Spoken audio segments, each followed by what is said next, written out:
Welcome to the deep dive. You're here because you want to get informed quickly and thoroughly, and, well, that's what we do. Today, we're cracking open a really interesting collection of poetry. It's a bilingual edition by Nataša Bajić. Right. It's called Tasa, which translates to pasted test in English. Translations are by Ivan Buchovic and Alexandra Dragosavljević, published back in 2019. And our mission today really is to sort of navigate this collection, pull out the key themes, the emotional core Bajić is building. What a shortcut to her world. Exactly. A shortcut to understanding her poetic landscape, seeing the patterns without having to parse every single line yourself. Okay, let's get into it then. The very first poem, and again, or I ope it. Yeah. It really, it sets a mood, doesn't it? It really does. That repeated phrase, and again, it feels significant. What was your first thought on that? Well, the repetition itself is striking. It immediately creates this feeling of a cycle, almost relentless. Yeah, like being stuck. Kind of. And the themes are right there. Irony, solitude, this feeling of distance, even devotion to the wrong people, maybe.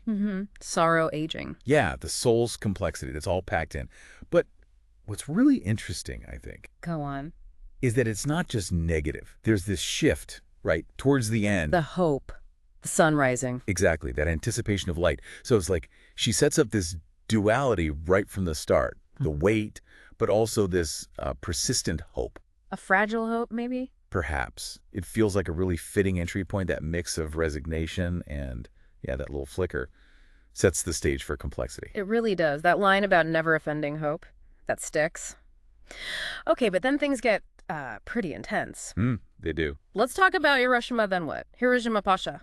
I mean, the shift in subject, the tone, it's powerful. Oh, absolutely. It just throws you right into this moment of catastrophe. The speaker's frantic warning about the bomb.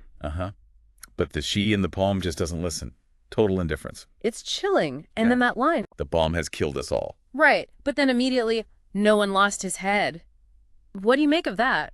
It's that psychological disconnect, isn't it? Yeah. It's horrifyingly mundane. Like the failure to grasp the sheer enormity of it. Yeah. And the detail about the person who dropped the bomb. Sleeping quite nicely and calmly. It's a devastating critique, I think. That gap between action and consequence. Yeah. Maybe about the blindness of vanity or self-absorption. Definitely feels like a commentary on not seeing or choosing not to see. Brutal stuff. It is. Okay, so switching gears pretty dramatically again.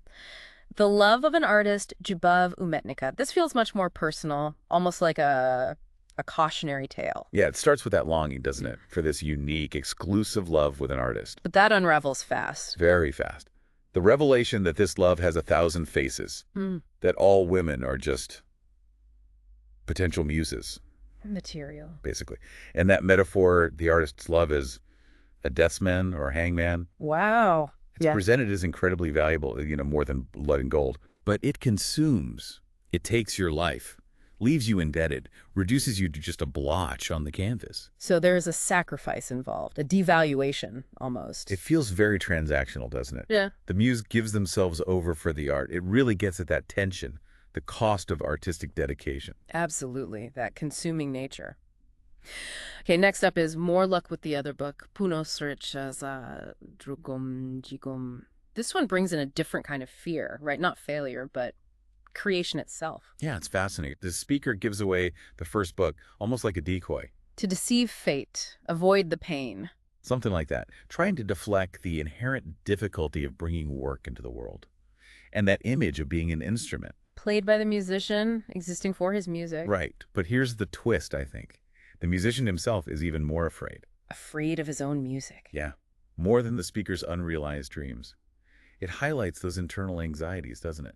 The fear of your own potential unleashed, maybe. Not just external judgment. That's a really sharp insight. The fear of what you might create. Okay, moving to This Night is Made of Lead. Ovaje noć stvorena od olova. This feels like a search. A very intense personal search. Definitely. You get this vivid imagery of looking for someone hidden, someone beloved. Across real and imagined places. Exactly. And this idea of inventing you again by every poem. And trick the devil, hide their tracks. Yeah, it's like the act of writing itself is a form of protection or concealment. But the killer line for me is, While I'm looking for you, finding you is my fear too. bingo, that paradox of longing. The search itself is maybe the comfortable part. There's this anxiety about actually finding what you're looking for, the realization. Or maybe the disappointment, the end of the longing. Could be that bittersweet anticipation, the journey being safer than the arrival. Yeah, that really resonates. Okay, let's shift to walking on high heels. Hod na vysokim shtiklama.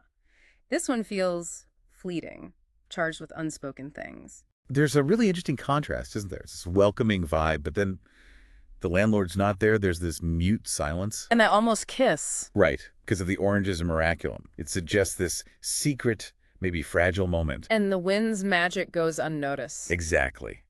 Highlighting how personal and maybe unseen this connection is, and then dedicating the dance of my ethno, hiding meetings in her hair. It feels very symbolic, like nurturing something significant and secret. Yeah.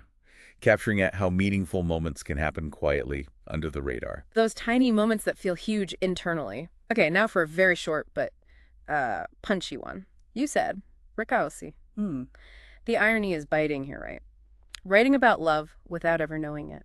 It's incredibly powerful in its contradiction. The claim of not knowing love, yet that's what they write about. And the silence. More silent than silent screaming. Yes. Suggests something profound left unsaid. Yeah. Or maybe unable to be said. The mirror with no image, the love hiding from the devil. It all points to this deeply felt, maybe unacknowledged or forbidden love that aches hard, aches to poetry. So the art comes from the lack, or the hiddenness. It suggests that, yeah, that creation can spring from absence, or that the most potent feelings find their voice in art precisely because they can't be expressed conventionally. Yeah. Really makes you think about lived experience versus artistic output. It does. Can understanding come only from absence sometimes? Okay, another very brief one. In his eyes, Unjagovium Ochima. This one is all about conflicting perspectives. Right.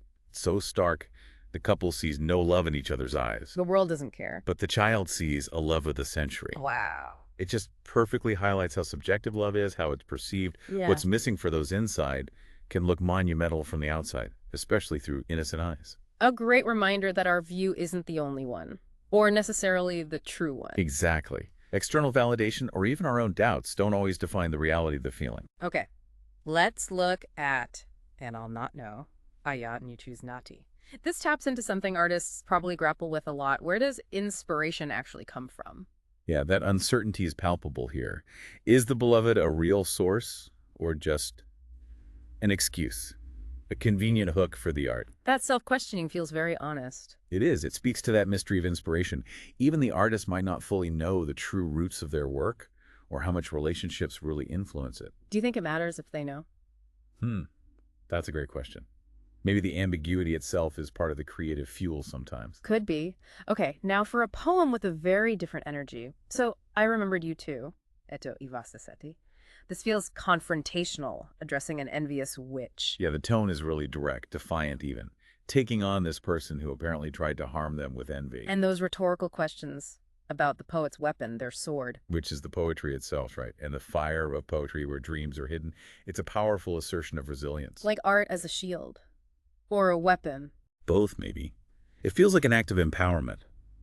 The poet has their own defenses, their own inner sanctuary against detractors. But the poem itself becomes the defense. Okay, instead of you, Umesto Tebe, this one feels very moving, listing all the ways we cope with absence. It's quite poignant, isn't it? This catalog of actions.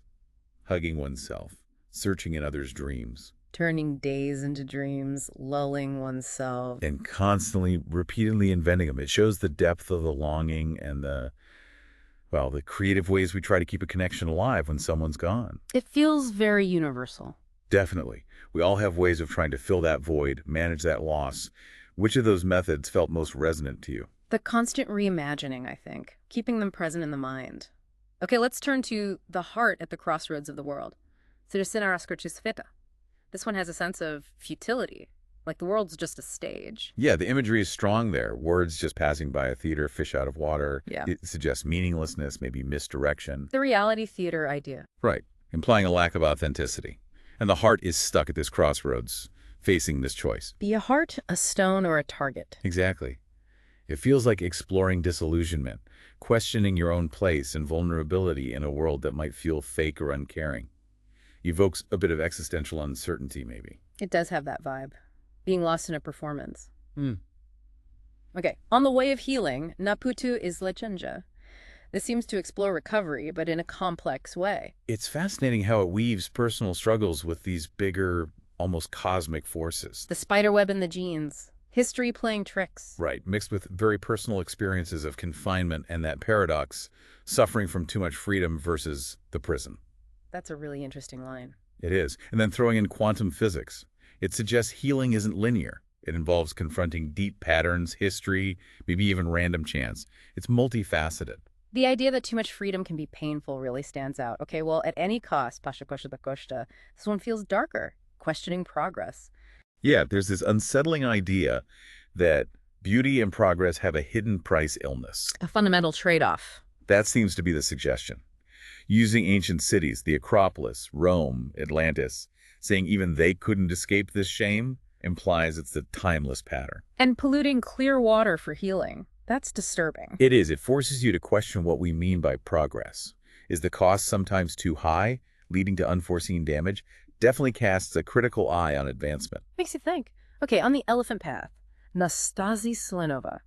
This feels heavy, almost mythical, carrying history's weight. The imagery really evokes a long, hard journey, doesn't it? The morning century, the scattering millennium, a deep sense of historical cycles, loss. Being impregnated by myths of the planet. Yeah, suggesting a connection to collective stories, maybe their burdens too. Paying European debts, leaving bones in memoriam of the stars. That last image is huge. It adds layers of historical, even cosmic weight. It feels like it's about the enduring power of history and myth and the responsibility we might feel towards the past. What do you make of leaving bones for the stars? A grand, tragic remembrance, almost beyond human scale. Okay, let's look at a speck of salt, Truncasoli. Very different feel. Subtle, quiet. Very sensory, too.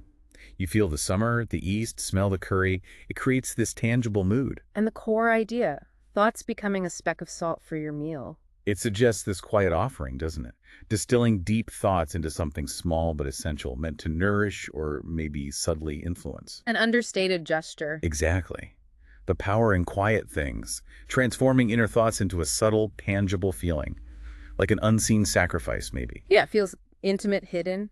Okay, in the mainstream, Umatichi. This gives us a perspective from inside, looking out. Right, observing life beyond the life from within walls.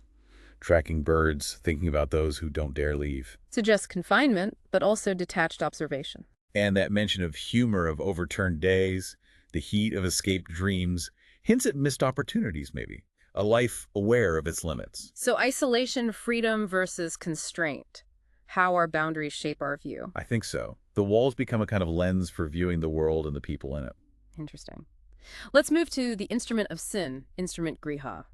This one talks about redemption, forgiveness, even through negative actions. What's compelling is harnessing negative feelings, tears, anger, and channeling them. The arrow meant to kill the instrument of sin. Is then given to the first woman to heal and forgive. That transformation is powerful. Turning destruction into healing. Exactly. Suggesting even bad experiences can be transmuted into something positive through compassion, forgiveness. How do you read the symbolism there? The arrow, the first woman. Feels like profound hope. Belief in empathy's power to redeem. Okay, the catch didn't work. Kavaka neji radila. This seems to play with ideas of choice and freedom even when things seem limited. There's a nice irony. The door's open. Choices are supposedly made by lightness of being, but the determinations are simulated. So it's illusory. Perhaps, even with bars, there's this surprising amount of perceived freedom, and that detail about not offending Eskimos with kisses. Right, it feels absurdly arbitrary. It makes you question what freedom really is.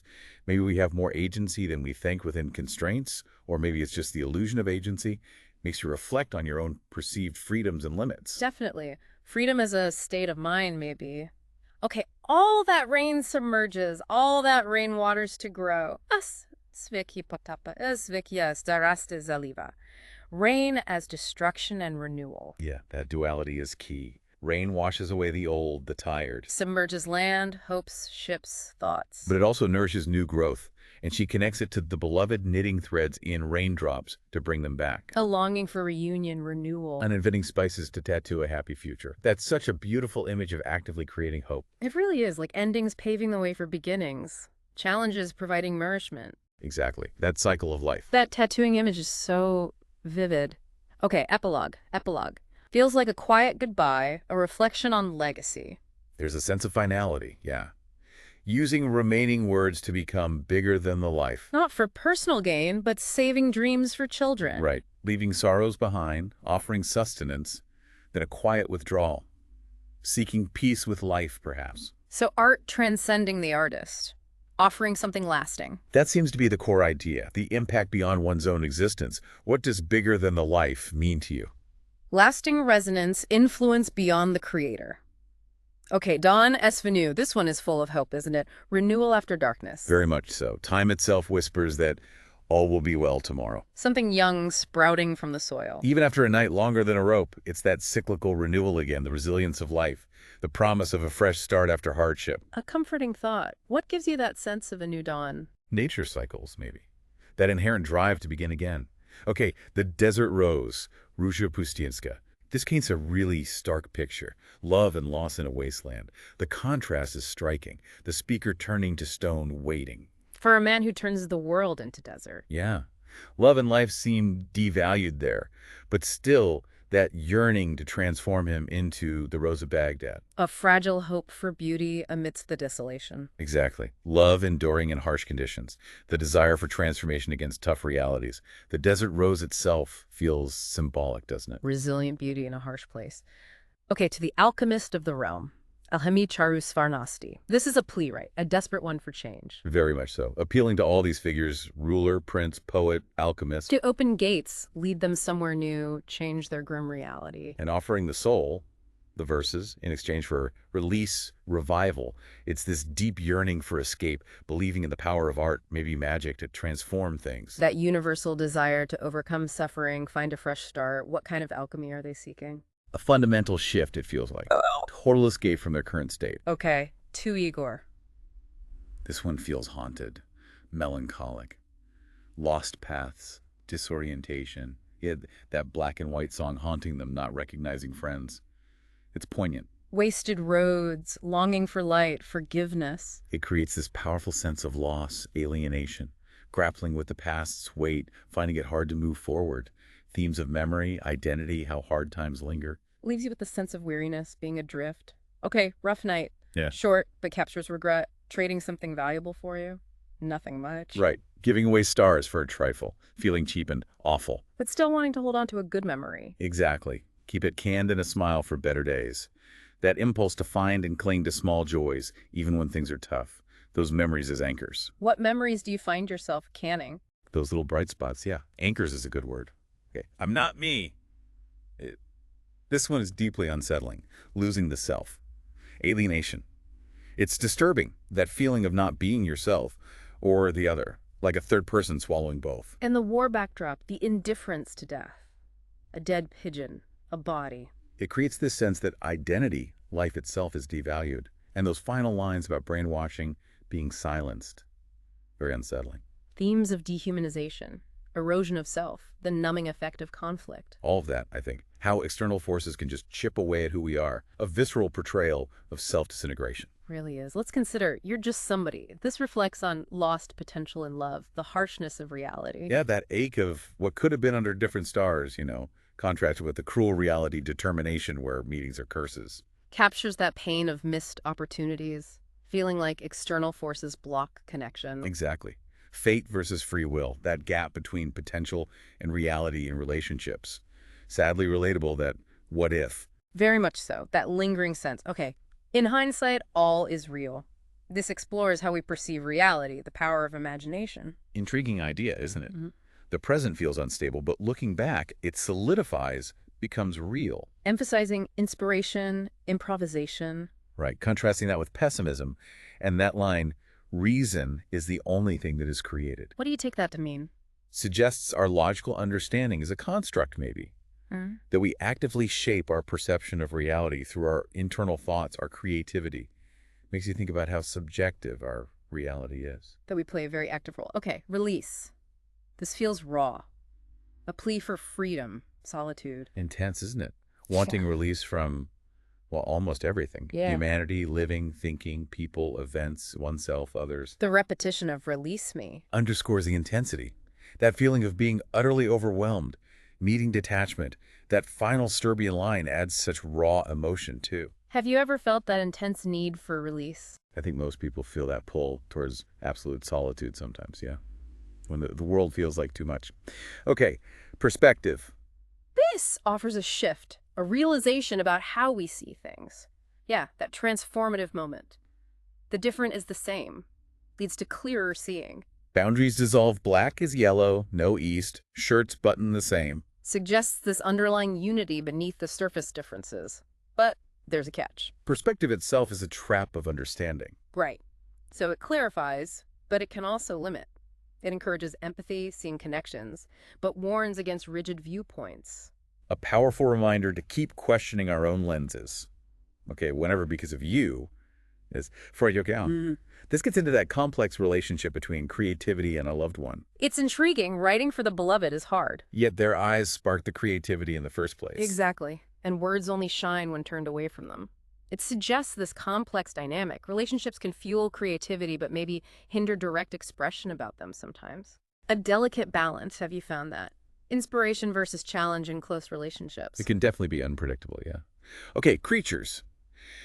This expresses that feeling of not belonging here, yearning for something else. Yeah, that sense of being an outsider, finding humans strange, feeling closer to stars, the sky. Believing true belonging is only in eternity, able to become a bird or cloud. It suggests not being from here, a longing for transcendence. Themes of alienation, searching for belonging, connecting with something bigger, more enduring. Does that feeling resonate? Surprisingly common, I think. Feeling out of sync sometimes. Okay, fermentation of poetry.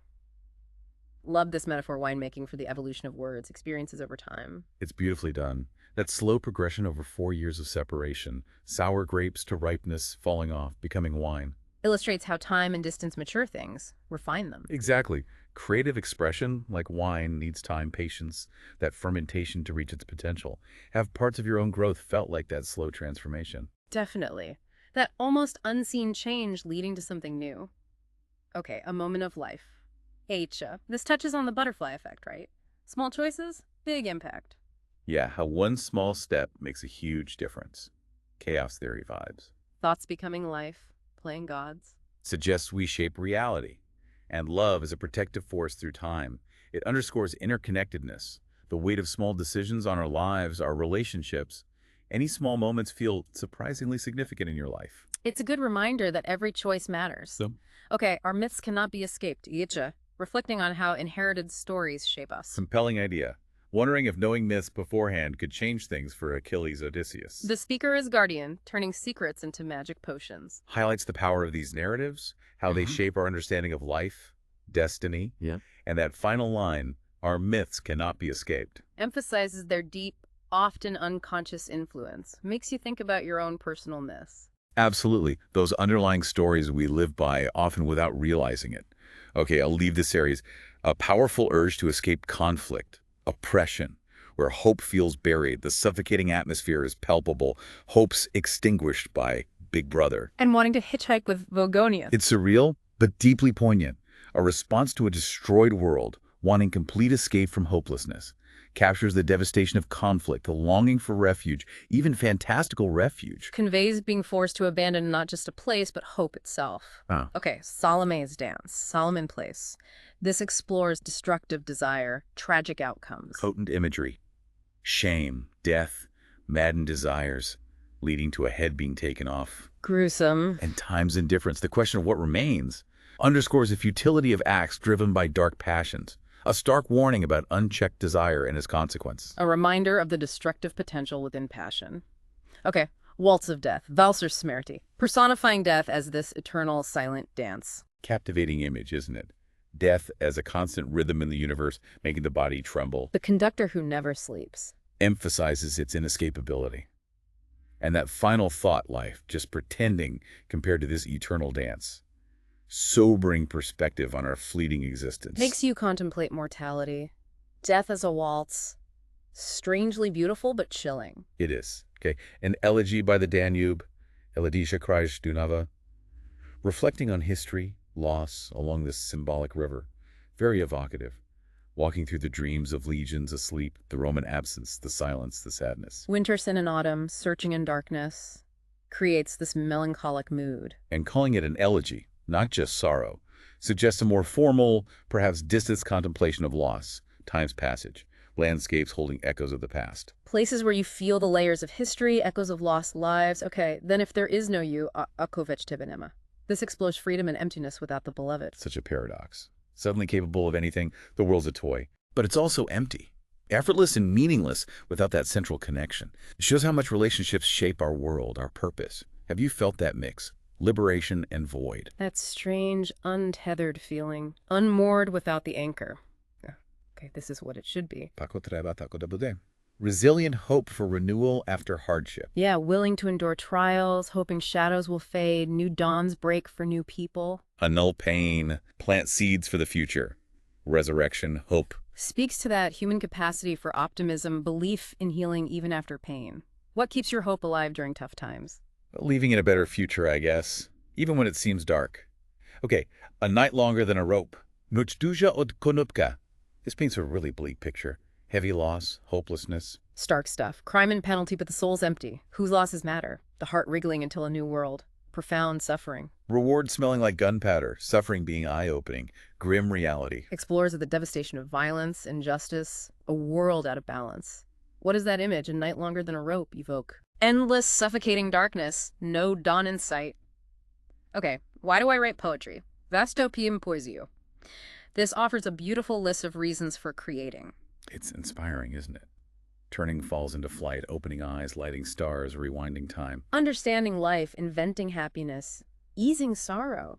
Dreaming, uttering words, making imagination real, waking the asleep, bringing distances closer, offering the world as a present. It's expansive. Really captures the vital role of art. Healing, connecting, transforming. Which reason hits hardest for you? Turning a fall into flight? That feels powerful. Okay, and they scream in my head, Ivriste umajoi glavi. Short, sharp, but the past's enduring presence. Haunting, isn't it? Voices of the dead screaming in the head, echoes never fading, still influencing the present. The lasting impact of history, memory, loss, those inner voices. What echoes from the past persist most for you? Those that shape who we become. Okay, an interesting geography. Zanamijiva Geografija explores distances between people, not just physical. Yeah, that catalog of differences is poignant. Clocks, worlds, air, homes, songs, food, faces, governments. But despite all that, the question remains, is anyone closer? Right. Speaks to the complexity of connection. Emotional distance versus physical, the strength of bonds that transcend barriers. What creates the biggest distance between people today? Sometimes those invisible barriers of experience feel hardest to cross. Okay, hey bro, where do you go? Lobre de terrash. Direct, questioning unseen realities, limits of understanding. Intriguing implication. Even great thinkers didn't know the hidden stuff, the true cost. The informal tone makes it immediate. Yeah. Questioning fundamental truths, human limits. Encourages humility, recognizing deeper layers we don't see. What hidden costs do we overlook? Unseen consequences often bite hardest. Okay, sign, znak. A quiet image of waiting, symbolic communication. Beautifully simple. Woman on a peak, fire, waiting for the hunter. Fire and song is their only sign. Patience, hope, basic signals connecting people. Highlights that need for connection, the creative ways we find each other. What subtle signs do you look for in relationships? Those quiet signals of being understood. Okay, meeting under the olive trees. Alajla Asani, creating a legacy of peace, hope. Profound act, planting olives where they're gone. Symbolic gesture to weaken storms, protect dreams, guard peace, offer hope. Olives become religion, prayers for ancestors and offspring. Speaks to the power of symbols, wanting to build a better future, honor the past. What olive trees do you hope to plant? What lasting impact? Actions that leave a positive mark beyond our time. Okay, reality is losing track of me. Disorienting. Detachment from the familiar. Unsettling feeling, losing grip on reality. Familiar becomes alien, pleading to understand pain, dreams, fear. Suggests profound disconnect, struggle to maintain self, alienation, mental distress, fragile connection to reality. What causes that detachment? Feeling overwhelmed, maybe? Lost within oneself? Okay, I'm leaving soon. Quiet but definite departure from a changed world. Simple but resonant. Familiar gone foreign. This town went too far. paths lead nowhere known. Out of sync with a shifted world, needing a new horizon. Speaks to witnessing unwelcome change, feeling left behind, needing a new place. Ever felt a familiar place become unrecognizable? Yes, that strange feeling. Okay, my boat sank. Brief, devastating, irreversible loss, isolation. Stark image. Boat sunk, coral sea, no return from the bottle's bottom. Utterly lost, no hope of rescue. Speaks to profound, final loss, feeling stranded, no recourse. What makes us feel our boat has sunk? Those moments of finality, no turning back. Okay, Groundhog Day, Dan Ramota. Frustration with repeated loss, trapped in a cycle. Relatable exasperation, right? Universe stuck on repeat, taking the beloved on the same day, again and again. Trapped in a recurring nightmare of loss, monotonous pain. Taps into grief, how loss can feel cyclical, inescapable. What feels like your personal Groundhog Day. Those loops hard to break. Those patterns of pain or frustration. Okay, finally, pardon my lady. O prostate. Gospodo draga. Defiant, passionate tone. Confronting opposing views. Powerful stance against pale views. Declaring intent to leave a mark, despite wishes for disappearance. Championing a passionate life. Acknowledging sadness, fueling defiance. And love as inherently insane as raw emotion. Explores Clashes in life views, strength and standing firm even when opposed. What ignites your defiance against contrasting views? that inner fire of conviction. Refusal to be silenced. Well, what a journey through Nataša Bajić's poetic landscape. Thanks to the translations by Ivan Bolkovich and Alexander Dragosopyevich, it's been a really depth look at love, loss, conflict, creativity, identity, that whole search for meaning. Yeah, and we saw those recurring threads, didn't we? Irony, solitude, time passing, and how art becomes this powerful response, this refuge from life's challenges. We really hope this deep dive gave you a good handle on the collection's essence. Maybe think about which poem stuck with you, perhaps revisit or to yourself. And as you do, maybe chew on this thought. In a world that often feels chaotic, what's the real power of our own inner experiences? How do they shape not just our art, but how we understand ourselves in this complicated world around us?